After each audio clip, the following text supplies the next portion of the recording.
Hello students. So today is our first class of science of class 7. So let's begin with our first chapter which is nutrition in plants. हम chapter शुरू करने से पहले सब अपने पास अपनी science की बुक रख लेंगे. हम एक एक पैराग्राफ पढ़ते जाएंगे, उसको साथ में समझते जाएंगे. So हम शुरू करते हैं. Our first paragraph is food is the basic need of all organisms. We need food to live. Food gives us energy to do work and to carry out a number of activities. It also provides us strength in order to keep our body in good health and to fight disease. So इस paragraph को समझ लेते हैं.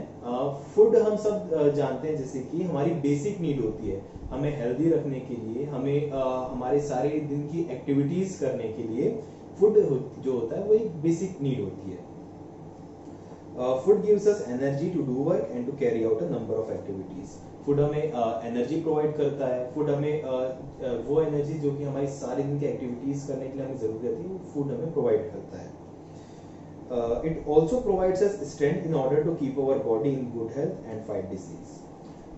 Food हमें strength provide करता है जो कि हमें डिसीज फ्री रहने के, डिसीजेस से लड़ने के लिए हमें जरूरत रहती है जिस चीज की. The food we eat consists of carbohydrate, fats, proteins, vitamins and minerals. जो हमारा फूड रहते हैं उसमें कुछ कंपोनेंट्स रहते हैं एंड वो कंपोनेंट्स क्या है? Carbohydrates, fats, proteins, minerals and vitamins. These components are called as nutrients. The process of taking in food by an organism and its utilization by body is called nutrition.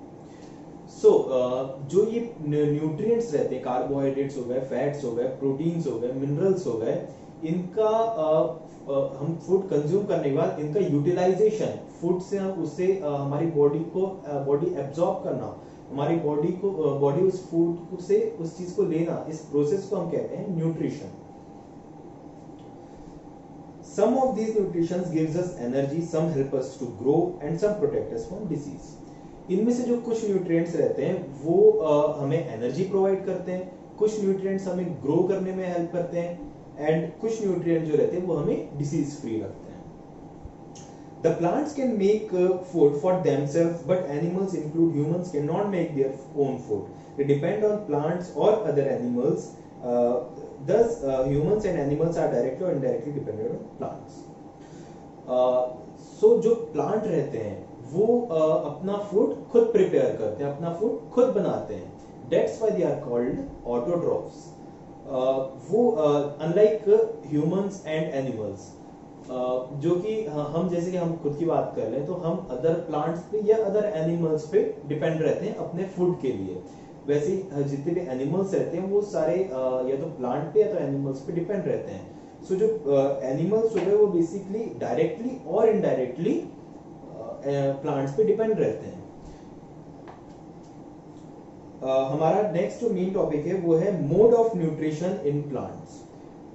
सो हम इसको शुरू करते हैं. Nutrition is the process of how an organism absorb nutrients from food and process them in order to keep healthy or to grow.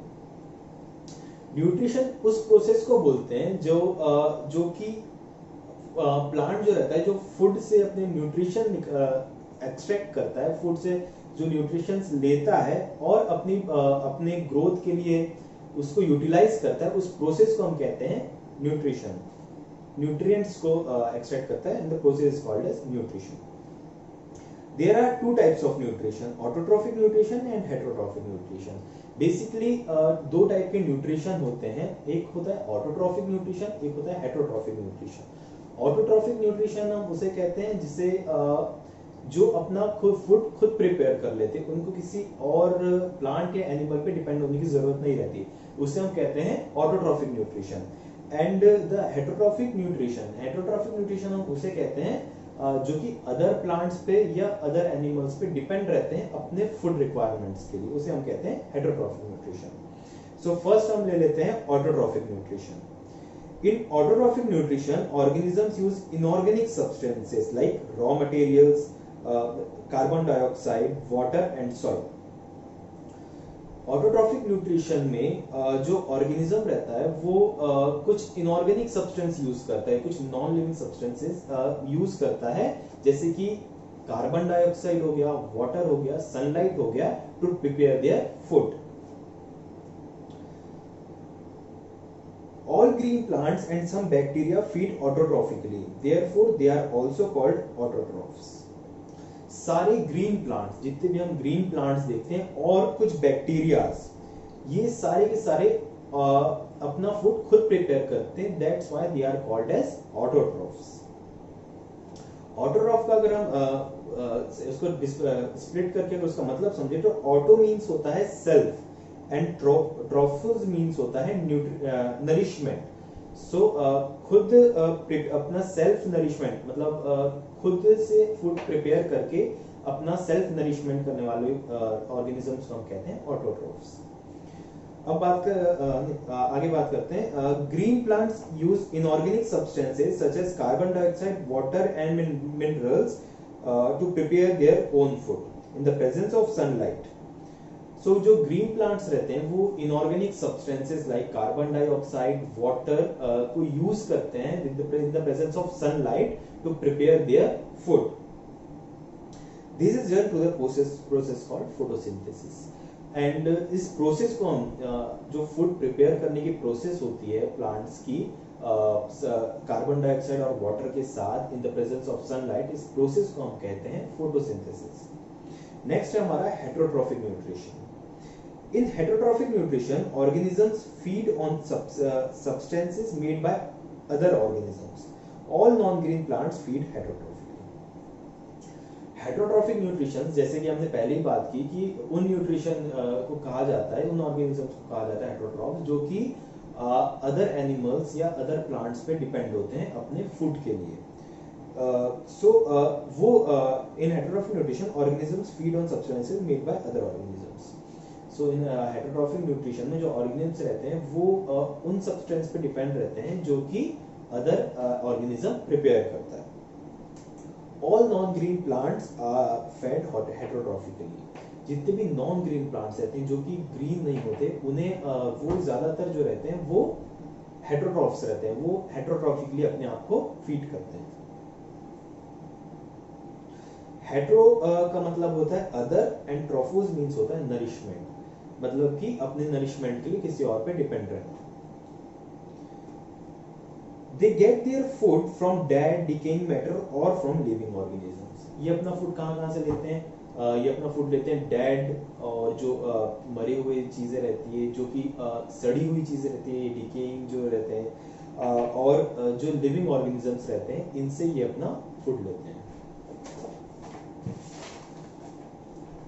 So our next topic is photosynthesis, food making process in plants. हमने जैसे कि पहले बात कर ली कि जो plant रहते हैं वो अपना फूड खुद प्रिपेयर करते हैं and the process is called as photosynthesis. तो हम अब उस प्रोसेस की बात कर लेते हैं. Photo means light and synthesis means to prepare. Photosynthesis is a process by which green plants prepare their own food using carbon dioxide and water in the presence of chlorophyll and sunlight. So जो photo means होता है sunlight and the synthesis means to prepare. So photosynthesis उस process को कहते हैं जिसमें कि plants carbon dioxide and water को यूज करके इन द प्रेजेंस ऑफ सनलाइट अपना फूड प्रिपेयर करता है. इन the presence of sunlight and chlorophyll अपना फूड प्रिपेयर करता है. उस प्रोसेस को हम कहते हैं photosynthesis. Green plants have a substance which traps sunlight energy. The substance is called chlorophyll. It is a pigment which makes plants look green. हमने जैसे कि अभी बात की कि जो प्लांट रहता है वो सनलाइट और क्लोरोफिल की प्रेजेंट में कार्बन डाइऑक्साइड और वाटर को यूज करके अपना फूड बनाता है. जो क्लोरोफिल रहता है वो क्लोरोफिल क्या रहता है? Chlorophyll is a substance which traps energy from solar. जो सनलाइट आती है उससे एनर्जी ट्रैप जो करता है, एक पिगमेंट प्रेजेंट होता है प्लांट्स में, उसे हम कहते हैं क्लोरोफिल. क्लोरोफिल जो रहता है वो प्लांट्स को ग्रीन दिखता है. जो प्लांट्स में हम ग्रीनरी देखते हैं वो क्लोरोफिल के कारण दिखता है. It is a pigment which makes plant look green. When sunlight falls on chlorophyll molecules, the energy is absorbed. The chlorophyll molecule then release the energy. The energy makes carbon dioxide and water to combine for making food. जब sunlight की जो light रहती है वो sunlight जब plant में पड़ती है जो वो क्लोरोफिल रहता है वो उसमें से एनर्जी ट्रैप कर लेता है, उससे से एनर्जी ले लेता है वो, और उससे वो जो कार्बन डाइऑक्साइड रहता है और वाटर मॉलिक्यूल को कंबाइन करके एक ग्लूकोज बनाता है, अपना फूड बनाता है.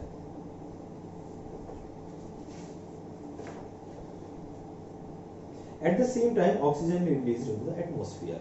और इस प्रोसेस के दौरान कार्बन डाइऑक्साइड और वाटर को कंबाइन करके ग्लूकोज बनाने की जो प्रोसेस है उसके दौरान कुछ ऑक्सीजन जो रहती है वो रिलीज होती है हमारे एटमॉस्फेयर में. आपके इसमें रिएक्शन दी हुई है.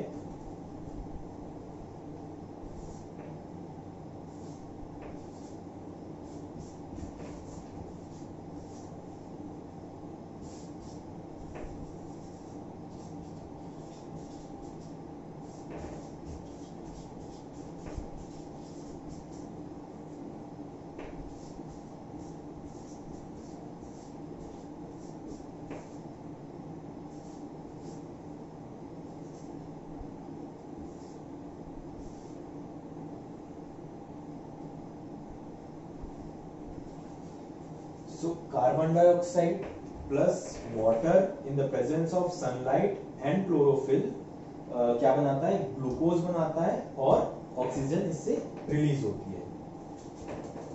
तो एक छोटी सी रिएक्शन है जो आपकी बुक.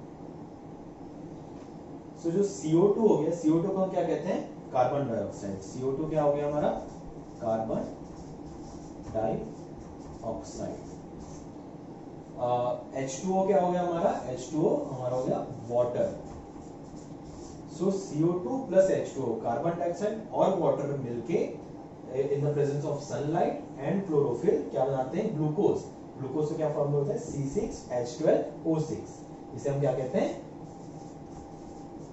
ग्लूकोज. और O2 यहां से होती है हमारी ऑक्सीजन रिलीज. एक छोटी सी रिएक्शन है जो कि हमारे आप लोग के बुक में दी हुई है. Water and minerals for photosynthesis is obtained from soil. It is absorbed by the root hair and carried up to the leaf by xylem.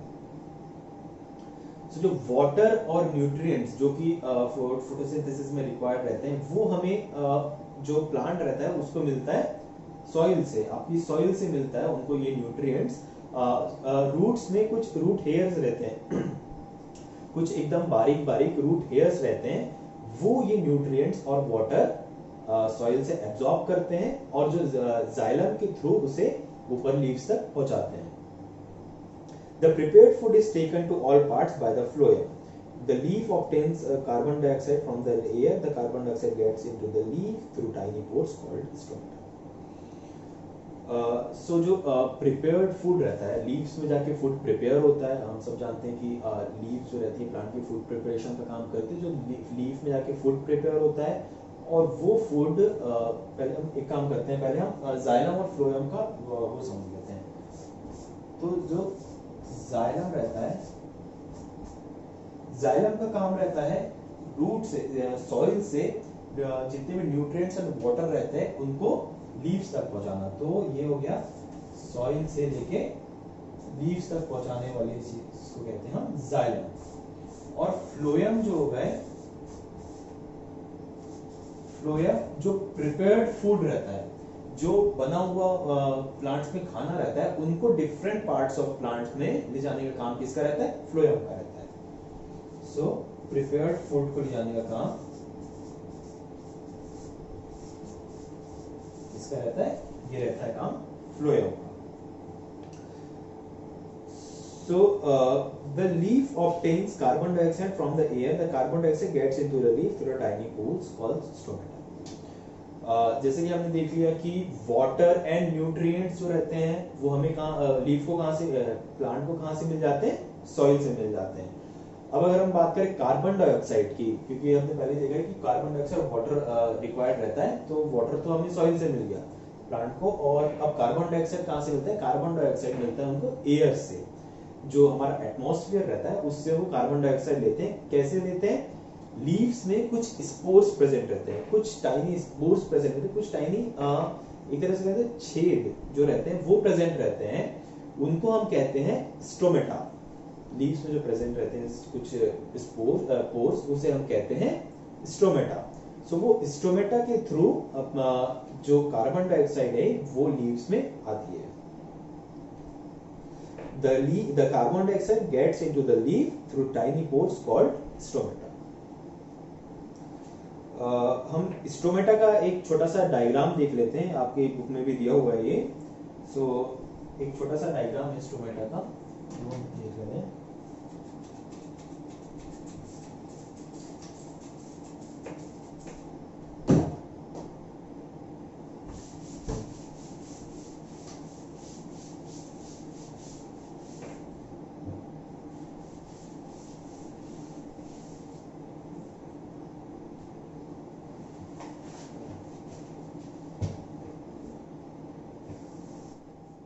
सो ये हमारा डायग्राम बन गया स्टोमेटा का। सो स्टोमेटा में जो सेल्स प्रेजेंट रहते हैं, यहाँ पर इस पार्ट में जो सेल्स प्रेजेंट रहते हैं उसे हम कहते हैं गार्ड सेल्स। गार्ड सेल्स, अब गार्ड सेल्स क्या होते हैं? गार्ड सेल्स जो रहते हैं वो स्टोमेटा की ओपनिंग और क्लोजिंग, स्टोमेटा का खुलना, स्टोमेटा का बंद होना, उस चीज को रेगुलेट जो करते हैं वो रहते हैं गार्ड सेल्स। सो ये हो गए गार्ड सेल्स। और जो बीच वाला पार्ट है जहां से कि कार्बन डाइऑक्साइड एंटर करती है, जो मतलब जहां से एंटर करती है, जो कि छेद हो गया, मतलब स्टोमेटा का जो छेद हो गया उसे हम कहते हैं स्टोमेटल ओपनिंग। सो ये एक छोटा सा डायग्राम है स्टोमेटा का। आपके इसमें कुछ दो डायग्राम और दिए हुए हैं, एक सिंपल लीफ का डायग्राम दिया हुआ है एंड सेकंड एक सेक्शन ऑफ लीफ का डायग्राम दिया हुआ है, जिसमें कि उसने क्लोरोफिल मेंशन किया है, उसने गार्ड सेल्स मेंशन किया और इसमें स्टोमा मेंशन किया, स्टोमेटा। सो उसने ये मेंशन किया है। तो क्लोरोफिल भी हमने देख लिया है। क्लोरोफिल मतलब वो पिगमेंट जो कि सनलाइट से एनर्जी एब्जॉर्ब करता है, एनर्जी को ट्रैप करता है, उसे हम कहते हैं क्लोरोफिल, जो कि प्लांट्स को ग्रीन जिस कारण दिखते हैं वो क्लोरोफिल हो गया। गार्ड सेल्स हो गए, गार्ड सेल्स हमने देख लिए जो opening and closing of stomata को कंट्रोल करते हैं, उसे वो गार्ड सेल्स हो गए। और थर्ड चीज जो है स्टोमा दी हुआ है। थर्ड चीज मींस स्टोमा मींस ये और जो स्टोमेटा रहता है उसे स्टोमा कहते हैं। सो ये चीज हमने देख लिया आगे। आज हमने देख लिया इस पूरे चैप्टर में कि पहले तो बेसिक इंट्रोडक्शन हमने देख लिया इस चैप्टर का कि हमें फूड क्यों जरूरी रहता है, किसी भी ऑर्गेनिज्म को फूड क्यों जरूरी रहता है, प्लांट्स को फूड क्यों जरूरत रहती है। हमने एक बेसिक इंट्रोडक्शन देख लिया। सेकंड हमने इसमें modes of nutrition in plants देख लिया, जिसमें कि दो मेन न्यूट्रिशन की बात कर लिया हमने, autotrophic nutrition and heterotrophic nutrition. उसमें हमने पहले ऑटोट्रॉफिक न्यूट्रिशन के बारे में देख लिया। ऑटोट्रॉफिक न्यूट्रिशन मतलब जो कि अपना फूड खुद प्रिपेयर करते हैं, जो किसी और पे डिपेंड नहीं रहते हैं, वो हमने इसमें देख लिया कि ऑटोट्रॉफिक न्यूट्रिशन क्या होते हैं। उसके बाद हमने हेटेरोट्रॉफिक न्यूट्रिशन की बात कर ली। तो हेटेरोट्रॉफिक न्यूट्रिशन में हमने जान लिया कि हेटेरोट्रॉफिक न्यूट्रिशन मतलब जो कि दूसरों पे डिपेंड रहते हैं अपने फूड के लिए, वो हेटेरोट्रॉफिक न्यूट्रिशन होते हैं, ये हमने देख लिया। हमने फोटोसिंथेसिस प्रोसेस के बारे में पढ़ लिया कि प्लांट की जो फूड मेकिंग प्रोसेस रहती है फोटोसिंथेसिस, उसके बारे में देख लिया, जिसमें हमने एक छोटा सा रिएक्शन देख लिया कि कार्बन डाइऑक्साइड और वाटर को मिला के जो प्लांट ग्लूकोज बनाता है, अपना फूड बनाता है, उसे उस प्रोसेस को हम कहते हैं फोटोसिंथेसिस। तो हमने इस फोटोसिंथेसिस प्रोसेस के बारे में पढ़ लिया, जिनमें हमने कुछ टर्म्स देख लिए, क्लोरोफिल देख लिया, स्टोमेटा के बारे में देख लिया, गार्ड सेल्स के बारे में देख लिया। सो ये सारा हमने आज की क्लास में कवर कर लिया। सो इन द नेक्स्ट लेक्चर हम कुछ एक्टिविटीज दी हुई है आपकी बुक में, 4 एक्टिविटीज दी हुई है, उन एक्टिविटीज के बारे में हम अपने नेक्स्ट लेक्चर में बात करेंगे। So that's all for today, thank you.